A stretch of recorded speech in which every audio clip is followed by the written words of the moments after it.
So ನಾವು ಉಳ್ಕೊಂಡಿರೋ ಹೋಟ್ಲಿಂದ ಹೀಗೆ ಮುಂದೆ ಇವತ್ತು ಕುಕ್ಕೆ ಸುಬ್ರಹ್ಮಣ್ಯ ಏನಿದೆ ಆ ಒಂದು ಸ್ಥಳದ ಬಗ್ಗೆ, ಈ ಒಂದು ಕ್ಷೇತ್ರದ ಬಗ್ಗೆ ಸ್ವಲ್ಪ ಪರಿಚಯ ಮಾಡ್ಕೊಳ್ಳೋಣ.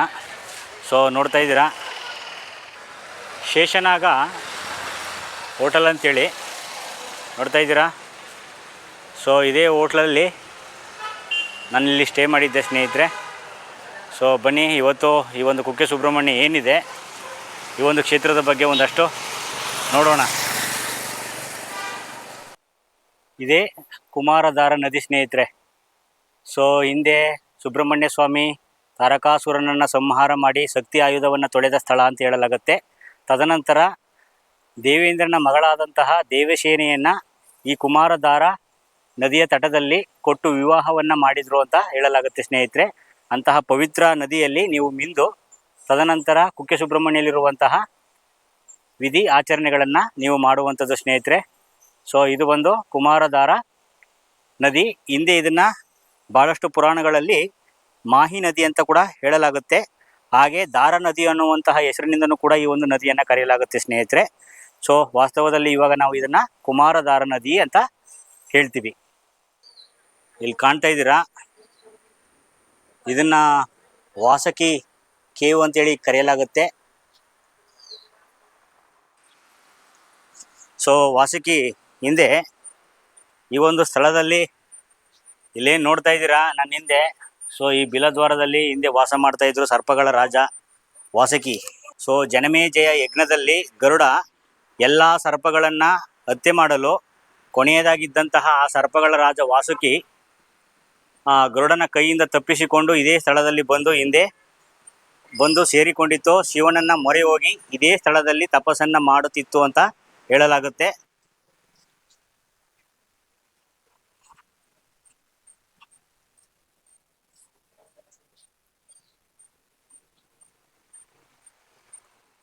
ಕಶ್ಯಪ ಮಹರ್ಷಿಗೆ 13 ಜನ ಪತ್ನಿಯರು. ಆ 13 ಜನರಲ್ಲಿ ಕದ್ರು ಸರ್ಪಗಳ ತಾಯಿ, ವಿನುತೆ ಗರುಡನ ತಾಯಿ. ಸೊ ಗರುಡನ ತಾಯಿ ವಿನುತೆಗೆ ಸರ್ಪಗಳ ತಾಯಿ ಕದ್ರು ಯಾವುದೋ ಒಂದು ಸಂದರ್ಭಕ್ಕೆ ಮೋಸ ಮಾಡಿ ಆಕೆಯನ್ನು ಸೇವಕಿಯಾಗಿ ಮಾಡಿಕೊಂಡಂತಹ ಕಾರಣಕ್ಕೆ ಸೊ ಇದು ಗರುಡನಿಗೆ ತಿಳಿದು ತುಂಬ ಆತ ಕೋಪಗೊಂಡು ಜನಮೇಜಯ ಯಜ್ಞದ ಕುಂಡದಲ್ಲಿ ಎಲ್ಲ ಸರ್ಪಗಳ ಹತ್ಯವಾಗುತ್ತೆ. ಕೊನೆಯದಾಗಿ ಆತ ಸರ್ಪಗಳ ರಾಜನಾದಂತಹ ವಾಸುಕಿ ಹತ್ರ ಬರ್ತಾನೆ. ಆ ವಾಸುಕಿ ಸಾಕ್ಷಾತ್ ಶಿವನ ಭಕ್ತನಾಗಿದ್ದಂತಹ ಕಾರಣ ಆತ ಆ ಶಿವನ ಭರವಸೆಯ ಮೇರೆಗೆ ಸರ್ಪಲೋಕದಿಂದ ಭೂಲೋಕಕ್ಕೆ ಬಂದು ಈ ಒಂದು ಬಿಲದ್ವಾರ ಅನ್ನುವಂತಹ ಸ್ಥಳದಲ್ಲಿ ಆತ ಕುಕ್ಕೆ ಸುಬ್ರಹ್ಮಣ್ಯ ಬರುವಿಕೆಯನ್ನು ನೋಡಿ ಇದೇ ಸ್ಥಳದಲ್ಲಿ ಹಿಂದೆ ಆತ ಗುಹೆಯಲ್ಲಿ ಅಡಗಿಕೊಂಡು ತಪಸ್ಸನ್ನು ಮಾಡುತ್ತಿದ್ದ ಅಂತ ಹೇಳಲಾಗುತ್ತೆ ಸ್ನೇಹಿತರೆ. ಅದಕ್ಕೆ ಸಂಬಂಧಪಟ್ಟಂತಹ ಒಂದು ಕೇವನ್ನು ನಾವು ಈ ಒಂದು ಸ್ಥಳದಲ್ಲಿ ಕಾಣ್ತೀವಿ. ಹಾಗೆ ಬಿಲದ್ವಾರದಿಂದ ಸ್ವಲ್ಪ ಹಾಗೆ ಮುಂದೆ ಬಂದರೆ ಸೊ ಹೀಗೆ ನಾವು ಕುಕ್ಕೆ ಸುಬ್ರಹ್ಮಣ್ಯಗೆ ಹೋಗ್ತೀವಿ, ಮೇನ್ ಟೆಂಪಲ್ಗೆ. ಆ ಟೆಂಪಲ್ಗೆ ಬರುವಂತಹ ದಾರಿಯಲ್ಲಿ ಸ್ನೇಹಿತರೆ ನೀವಿಲ್ಲಿ ಕಾಣ್ತಾ ಇದ್ದೀರಾ, ಕಾಶಿಕಟ್ಟೆ ಶ್ರೀ ಗಣಪತಿ ಗುಡಿ ಅಂತೇಳಿ. ಮೊದಲು ಈ ಸ್ವಾಮಿಗೆ ನಮಸ್ಕಾರವನ್ನು ಮಾಡಿ ತದನಂತರ ನೀವು ಮುಂದೆ ಹೋಗುವಂಥದ್ದು ನೋಡ್ತಾ ಇದ್ದೀರಾ. ಸೊ ಕಾಶಿಕಟ್ಟೆ ಈ ಒಂದು ಗಣಪತಿ ಸ್ವಾಮಿಯ ಒಂದು ಹಿನ್ನೆಲೆ ನೋಡಿದ್ರೆ ಸೊ ಹಿಂದೆ ನಾರದ ಮಹರ್ಷಿಗಳು ಈ ಒಂದು ದೇವಸ್ಥಾನ ಏನಿದೆ ಅವರ ಕೈಯಿಂದಲೇ ಈ ಒಂದು ಕಾಶಿಕಟ್ಟೆ ಗಣಪತಿಯನ್ನು ಪ್ರತಿಷ್ಠಾಪಿಸಲಾಯಿತು ಅಂತ ಹೇಳಲಾಗುತ್ತೆ. ನೋಡ್ತಾ ಇದ್ದೀರಾ.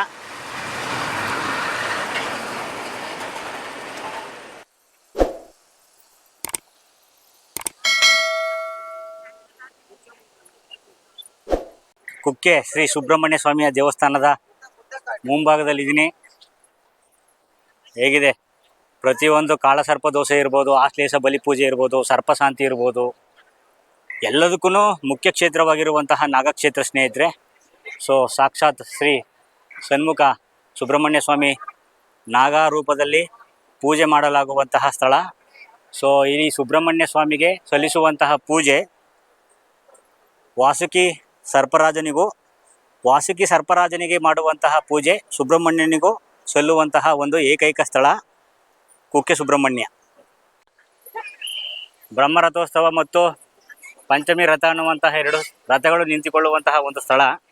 ಇಲ್ಲಿ ಸನ್ಮುಖ ಭೋಜನಾಲಯ ಅಂತಿದೆ.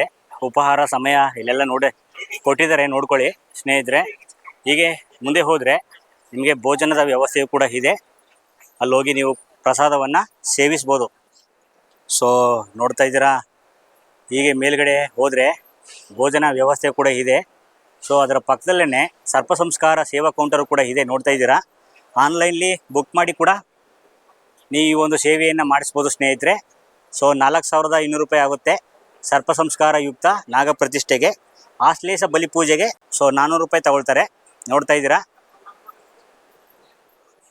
ಇದು ಒಳಗಡೆ ಬಂದು ನಿಮಗೆ ಕುಕ್ಕೆ ಸುಬ್ರಹ್ಮಣ್ಯ ಸ್ವಾಮಿ, ಕುಕ್ಕೆ ಲಿಂಗೇಶ್ವರ, ಸೊ ಹಾಗೆ ಒಳಗಡೆ ಉಮಾಮಹೇಶ್ವರ, ಸೊ ಶ್ರೀ ಸುಬ್ರಹ್ಮಣ್ಯ ಸ್ವಾಮಿಯ ಮಠ ಮತ್ತು ಶೃಂಗೇರಿ ಮಠ ಅನ್ನುವಂತಹ ಕೆಲವೊಂದು, ಆಮೇಲೆ ಹೊಸಳಿಗಮ್ಮನ ಮಾರಮ್ಮನ ಉಪಸ್ಥಿತಿಯು ಕೂಡ ಇದೆ ಸ್ನೇಹಿತರೆ. ಎಲ್ಲರ ದೇವರ ದರ್ಶನವನ್ನು ಒಳಗಡೆ ಹೋದರೆ ನೀವು ಮಾಡ್ಬೋದು, ಬಟ್ ವಿಡಿಯೋನ ಒಳಗಡೆ ಮಾಡೋದಕ್ಕೆ ಅವಕಾಶ ಇಲ್ಲ. ಗೆಳೆಯರೇ, ಇನ್ನೊಂದು ಗಮನಿಸಬೇಕಾದಂತಹ ಮುಖ್ಯ ಅಂಶ ಏನಪ್ಪ ಅಂತ ಹೇಳಿದ್ರೆ, ಈ ಒಂದು ಕುಕ್ಕೆ ಸುಬ್ರಹ್ಮಣ್ಯ ಸ್ವಾಮಿಯ ಒಳಭಾಗದಲ್ಲಿ ಸಂಪುಟ ನರಸಿಂಹಸ್ವಾಮಿಯ ದೇವರ ಒಂದು ಉಪಸ್ಥಿತಿ ಕೂಡ ಇದೆ. ಅದು ಸಾಲಿಗ್ರಾಮದಿಂದ ಕೂಡಿರುವಂತಹ ಒಂದು ಶಿಲೆ. ಆ ಒಂದು ಶಿಲೆಗಳನ್ನು ಹಿಂದೆ ಮಧ್ವಾಚಾರ್ಯರು ಹಿಮಾಲಯದ ಕಡೆ ಹೋಗಿದ್ದಂತಹ ಸಂದರ್ಭದಲ್ಲಿ ಬದ್ರಿಕಾ ಆಶ್ರಮದ ಪಕ್ಕದಲ್ಲಿದ್ದಂತಹ ವ್ಯಾಸ ಮುನಿಗಳ ಪರಿಚಯವಾಗಿ, ಆ ವ್ಯಾಸ ಮುನಿಗಳ ಆಶ್ರಮದಿಂದ 8 ಈ ವ್ಯಾಸ ಮುಷ್ಟಿಗೆಗಳು ಅಂತ ಹೇಳುವಂತಹ ಸಾಲಿಗ್ರಾಮಗಳನ್ನು ಈ ಒಂದು ಪ್ರದೇಶಕ್ಕೆ ತಂದರು ಅಂತ ಹೇಳಲಾಗುತ್ತೆ ಸ್ನೇಹಿತರೆ. ಸೊ 1238ರಿಂದ 1317ರಲ್ಲಿ ಇದ್ದಂತಹ ಮಧ್ವಾಚಾರ್ಯರು ಅನಿರುದ್ಧ ತೀರ್ಥರಂತ ಏನಿದ್ರು ಅವರು ನೇರ ಈ ಮಾಧ್ವರ ಮುಖ್ಯ ಶಿಷ್ಯರು ಮತ್ತು ಈ ಮಠದ 2ನೇ ಅಧಿಪತಿಗಳಾಗಿದ್ದರು. ಸೊ ಅವರು ಅದನ್ನು ಮುಂದುವರಿಸಿಕೊಂಡು ಬರುವಂತಹ ಮಠಾಧಿಪತಿಗಳು ಅಂತ ಹೇಳ್ಬೋದು ಸ್ನೇಹಿತರೆ. ಸಿದ್ಧ ಪರ್ವತದಿಂದ ಕೆಳಭಾಗದಲ್ಲಿ ಹರಿಯುವಂತಹ ಕುಮಾರಧಾರದ ನದಿಯ ಮುಖಾಂತರ ಆ ಸಾಲಿಗ್ರಾಮವನ್ನು ಮತ್ತೆ ಈ ಒಂದು ಸ್ಥಳಕ್ಕೆ ಕಳಿಸಿಕೊಟ್ಟರು ಅಂತ ಹೇಳಲಾಗುತ್ತೆ ಸ್ನೇಹಿತರೆ. ಅಂದಿನಿಂದ ಇವತ್ತಿನ ತನಕ ಈ ಒಂದು ಸ್ಥಳದಲ್ಲಿ ಆ ಸಾಲಿಗ್ರಾಮವನ್ನು ಇಟ್ಟು ಸಂಪುಟ ನರಸಿಂಹ ದೇವರು ಅಂತೇಳಿ ಪೂಜೆ ಮಾಡ್ತಾ ಇದ್ದಾರೆ. ಅದೊಂದು ವಿಶೇಷವಾಗಿರುವಂತಹ ಒಂದು ಮಾಹಿತಿ. ಇಲ್ಲಿ ಮುಖ್ಯ ದೇವಸ್ಥಾನ ಸುಬ್ರಹ್ಮಣ್ಯ ಸ್ವಾಮಿಯ ದೇವಸ್ಥಾನದ ಈ ಒಂದು ಎಡಭಾಗಕ್ಕೆ ನೀವು ಬರೋದಾದರೆ ಮುಂದೆ ಇಲ್ಲಿ ನಾವು ಆದಿ ಸುಬ್ರಹ್ಮಣ್ಯ ಸ್ವಾಮಿ ದೇವಸ್ಥಾನಕ್ಕೆ ಹೋಗ್ಬೋದು. ಅಲ್ಲಿ ಸುಬ್ರಹ್ಮಣ್ಯ ಸ್ವಾಮಿಯ ಮುಖ್ಯ ದ್ವಾರದಿಂದ ಪಕ್ಕದಲ್ಲೇ ಕಾಣುವಂತಹ ಈ ಒಂದು ದಾರಿಯಲ್ಲಿ ಬಂದರೆ ಸ್ನೇಹಿತರೆ, ನಾವಿಲ್ಲಿ ಮುಖ್ಯ ಮೂಲ ದೇವರಾದಂತಹ ಆದಿ ಸುಬ್ರಹ್ಮಣ್ಯ ಸ್ವಾಮಿ ದೇವಸ್ಥಾನಕ್ಕೆ ಹೋಗ್ತೀವಿ. ಸೊ ಆ ಒಂದು ಸ್ಥಳಕ್ಕೆ ಖಂಡಿತವಾಗಿ ಕೂಡ ನೀವೆಲ್ಲ ಭೇಟಿಯನ್ನು ಕೊಡಬೇಕು. ಇಲ್ಲಾಂದರೆ ಈ ಒಂದು ದೇವಸ್ಥಾನಕ್ಕೆ ಬಂದಂತಹ ಸಂಪೂರ್ಣ ಆಶೀರ್ವಾದ ಸಿಗೋದಿಲ್ಲ ಅಂತ ಹೇಳ್ತಾರೆ. ಸೊ ಖಂಡಿತವಾಗಿಯೂ ಕೂಡ ನೀವು ಆದಿ ಸುಬ್ರಹ್ಮಣ್ಯ ಸ್ವಾಮಿಯ ದೇವರ ದರ್ಶನವನ್ನು ಮಾಡಿ. ಹಾಗೆ ಈ ಬಲ್ಲಾಳರಾಯ ಅನ್ನುವಂತಹ ಒಬ್ಬ ರಾಜ ಈ ಮಠಕ್ಕೆ, ವ್ಯಾಸ ಮಠಕ್ಕೆ ಮಾಧ್ವರ ಮಠ ಒಳಗಡೆ ಇದೆ, ಸುಬ್ರಹ್ಮಣ್ಯ ಮಠ ಅಂತ ಹೇಳ್ತಾರೆ. ಸೊ ಆ ಮಠದಲ್ಲಿ ಇರುವ ಸಂಪುಟ ನರಸಿಂಹ ಸ್ವಾಮಿಯ ಶಿಲೆ ಏನಿದೆ, ಆ ಒಂದು ಶಿಲೆಯನ್ನು ಸಾಲಿಗ್ರಾಮವನ್ನು ಈ ಬಲ್ಲಾಳರಾಯ ಸ್ವಾಧೀನಪಡಿಸಿಕೊಂಡು ಒಡೆಯಲು ಪ್ರಯತ್ನ ಮಾಡ್ತಾನೆ. ಕಮ್ಮಾರರನ್ನು ಕರ್ಕೊಂಡು ಬಂದು ಆ ಒಂದು ಸಂಪುಟವನ್ನು ಓಪನ್ ಮಾಡಲು ಪ್ರಯತ್ನ ಮಾಡ್ತಾನೆ. ಸೊ ಓಪನ್ ಮಾಡಲು ಪ್ರಯತ್ನಿಸುತ್ತಿದ್ದಾಗಲೇ ಅವರೆಲ್ಲ ತೀರೋಗ್ಬಿಡ್ತಾರೆ ಅಂತ ಹೇಳಲಾಗುತ್ತೆ ಸ್ನೇಹಿತರೆ. ತದನಂತರ ಸ್ಥಳೀಯ ಆನೆಯನ್ನು ಕರ್ಕೊಂಡು ಬಂದು ಆತ ತುಳಿಸಿ ಅದನ್ನು ತೆಗೆಸಲು ಪ್ರಯತ್ನ ಮಾಡ್ತಾನೆ. ಆನೆಯೂ ಕೂಡ ತೀರೋಗ್ಬಿಡುತ್ತೆ. ಈ ಒಂದೆಲ್ಲ ವಿಷಯಗಳಿಂದ ಸ್ವಾಮಿಗೆ ಕೋಪ ಬಂದು ಬಲ್ಲಾಳರಾಯ ಏನಿದ್ದ ಆ ರಾಜನಿಗೆ ಇದ್ದಕ್ಕಿದ್ದಲೇ ದೇಹವನ್ನು ಸುಡುವಂತಹ ವೇದನೆ ಪ್ರಾರಂಭವಾಗುತ್ತೆ. ತದನಂತರ ಅನಿರುದ್ಧ ತೀರ್ಥರು ಅವರಿಗೆ ಸಲಹೆಯನ್ನು ನೀಡ್ತಾರೆ. ಸೊ ಅವರ ಒಂದು ಪ್ರತಿಕೃತಿ ಇರುವಂತಹ ಕಲ್ಲಿನ ವಿಗ್ರಹವನ್ನು ಮಾಡಿ ಬಂದಂತಹ ಭಕ್ತಾದಿಗಳಿಂದ ಹತ್ತಿ, ಸಾಸಿವೆ, ಕುಂಬಳಕಾಯಿ, ಬೆಣ್ಣೆಯನ್ನು ಅನ್ನುವಂತಹ ಕೆಲವು ವಸ್ತುಗಳನ್ನು ಅದಕ್ಕೆ ನೈವೇದ್ಯ ಮಾಡಲು ಹೇಳ್ತಾರೆ. ಅವನಲ್ಲಿದ್ದಂತಹ ಆ ಸುಡುವ ವೇದನೆ ಬೆಂಕಿ ನಿವಾರಣೆ ಆಯಿತು. ಸೊ ಬಲ್ಲಾಳರಾಯ ಅದರಿಂದ ಮುಕ್ತಿ ಹೊಂದಿದ ಅಂತ ಹೇಳುತ್ತೆ ಸ್ನೇಹಿತರೆ. ಅದಕ್ಕೆ ಸಂಬಂಧಪಟ್ಟಂತಹ ಬಲ್ಲಾಳರಾಯನ ಒಂದು ಉಪಸ್ಥಿತಿ ದೇವಸ್ಥಾನದ ಒಳಗಡೆ ಇದೆ. ನೀವು ಕೂಡ ಅದನ್ನು ನೋಡ್ಬೋದು. ಹಾಗೆ ಬಂದರೆ ಸೊ ಹೀಗೆ ಆದಿ ಸುಬ್ರಹ್ಮಣ್ಯ ಸ್ವಾಮಿ ದೇವಸ್ಥಾನಕ್ಕೆ ಹೋಗಬೇಕು ಸ್ನೇಹಿತರೆ.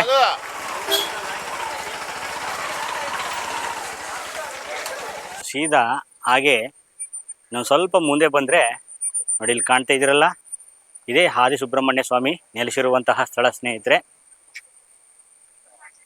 ಸೊ ಹೀಗೆ ಬಂದರೆ ನಿಮಗಲ್ಲಿ ಇಲ್ಲೊಂದು ಹೊಳೆ ಕೂಡ ಸಿಗುತ್ತೆ, ನೋಡ್ತಾ ಇದ್ದೀರಲ್ಲ ಗೆಳೆಯರೇ. ಇಲ್ಲಿ ಕಾಣ್ತಾ ಇದ್ದೀರಲ್ಲ, ಇದೇ ಆದಿ ಸುಬ್ರಹ್ಮಣ್ಯ ಸ್ವಾಮಿಯ ಸನ್ನಿಧಾನ. ಆ ಒಂದು ಬಿಲದ್ವಾರ ಏನಿದೆ, ಆ ಬಿಲದ್ವಾರ ಸರ್ಪಗಳ ರಾಜ ವಾಸುಕಿ ತಪಸ್ಸನ್ನು ಮಾಡಿದಂತಹ ಸ್ಥಳ. ಆ ತಪಸ್ಸಿಗೆ ಮೆಚ್ಚಿ ಸನ್ಮುಗ ವಾಸುಕಿ ಸರ್ಪಕ್ಕೆ, ಅಂದರೆ ಸರ್ಪಗಳ ರಾಜ ವಾಸುಕಿಗೆ ದರ್ಶನ ಕೊಟ್ಟಂತಹ ಸ್ಥಳ ಸ್ನೇಹಿತರೆ ಇದು. ಸೊ ಈ ಒಂದು ಆದಿ ಸುಬ್ರಹ್ಮಣ್ಯ ಸ್ವಾಮಿಯ ದೇವಸ್ಥಾನ ಏನಿದೆ, ಇಲ್ಲಿಗೆ ನೀವು ಖಂಡಿತವಾಗಿ ಕೂಡ ದರ್ಶನವನ್ನು ಕೊಡಬೇಕು. ಇಲ್ಲಾಂದರೆ ನಿಮಗೆ ಕುಕ್ಕೆ ಸುಬ್ರಹ್ಮಣ್ಯಗೆ ಬಂದಂತಹ ಫಲ ದೊರಕೋದಿಲ್ಲ ಅಂತ ಹೇಳಲಾಗುತ್ತೆ ಸ್ನೇಹಿತರೆ. ಇದು ಆದಿ ಸುಬ್ರಹ್ಮಣ್ಯ ಸ್ವಾಮಿಯ ಒಂದು ಸನ್ನಿಧಾನ, ನೀವು ಇಲ್ಲಿ ದರ್ಶನವನ್ನು ಮಾಡಬೇಕು. ಸೊ ಒಳಗಡೆ ವಿಡಿಯೋ ಅಲೋಡ್ ಇಲ್ಲ ಸ್ನೇಹಿತರೆ, ಹಾಗಾಗಿ ಇದನ್ನು ತೋರಿಸುವಂತಹ ಪ್ರಯತ್ನ ಮಾಡಿದ್ದೀನಿ. ಪುಷ್ಪೋದ್ಯಾನ ಅಂತೇಳಿ. ಸೊ ಇಲ್ಲೂ ಕೂಡ ಬಂದು ವಿಸಿಟನ್ನು ಮಾಡಿ ಸ್ನೇಹಿತರೆ. ನೋಡ್ತಾ ಇದ್ದೀರಲ್ವಾ, ಇಲ್ಲಿ ಕಾಣ್ತಾ ಇರುವಂಥದ್ದು ದರ್ಪಣ ತೀರ್ಥ ಅಂತ ಹೇಳಿ ಸ್ನೇಹಿತರೆ.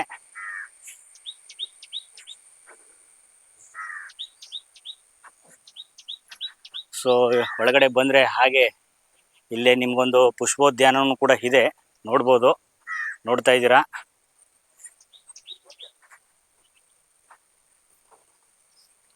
ಸೊ ನೀವು ಕೂಡ ಇಲ್ಲಿ ಬಂದರೆ ಭೇಟಿಯನ್ನು ಕೊಡಿ ಸ್ನೇಹಿತರೆ. ವನದಲ್ಲಿ ಸೊ ಸನ್ಮುಖ ಸುಬ್ರಹ್ಮಣ್ಯ ಸ್ವಾಮಿಯ ಒಂದು ಉಪಸ್ಥಿತಿಯನ್ನು ನೋಡ್ತಾ ಇದ್ದೀರಾ ಸ್ನೇಹಿತರೆ. ಇದು ಪುಷ್ಪೋದ್ಯಾನ ಅಂತ ಹೇಳಿ ಆದಿ ಸುಬ್ರಹ್ಮಣ್ಯ ಸ್ವಾಮಿಯ ದೇವಸ್ಥಾನದಲ್ಲಿರುವಂತಹ ಒಂದು ವನ. ಸೊ ಹಾಗೆ ಅಲ್ಲಿಂದ ಹೀಗೆ ಮುಂದೆ ಬಂದರೆ ನೋಡ್ತಾ ಇದ್ದೀರಾ,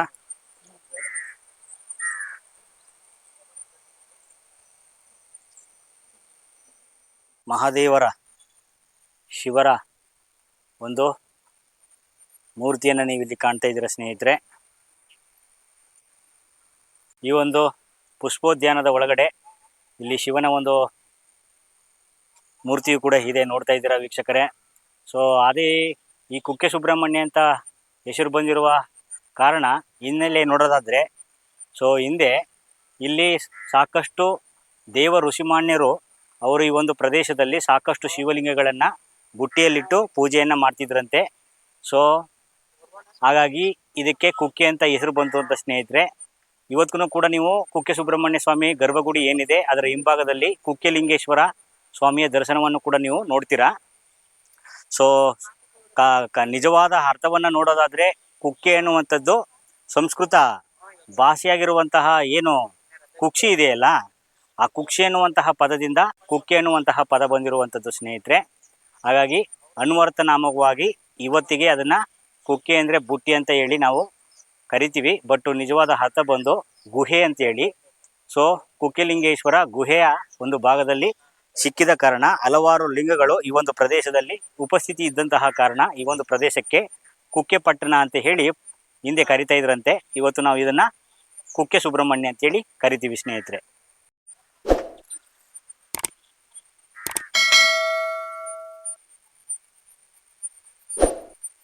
ಆ ಒಂದು ಆಶ್ಲೇಷ ಬಲಿ ಪೂಜೆ ವಿಶೇಷತೆಯನ್ನು ನೋಡೋದಾದರೆ ಇಲ್ಲಿ ಕಾಣ್ತಾ ಇದ್ದೀರಲ್ಲ, ಆಶ್ಲೇಷ ಬಲಿ ಪೂಜೆ ಅಂತ ಹೇಳಿದ್ರೆ ನಾವು ಮಾಡಿರುವಂತಹ ಸರ್ಪದೋಷಗಳಿಗೆ ಅವರ ಪೂರ್ವಿಕರನ್ನು ಕರೆದು ಮಂಡಲವನ್ನು ಹಾಕಿ ಅವುಗಳಿಗೆ ಪಿಂಡ ಪ್ರದಾನವನ್ನು ಮಾಡಿ ಸಂತೃಪ್ತಿಯನ್ನು ಗೊಳಿಸುವಂಥದ್ದು.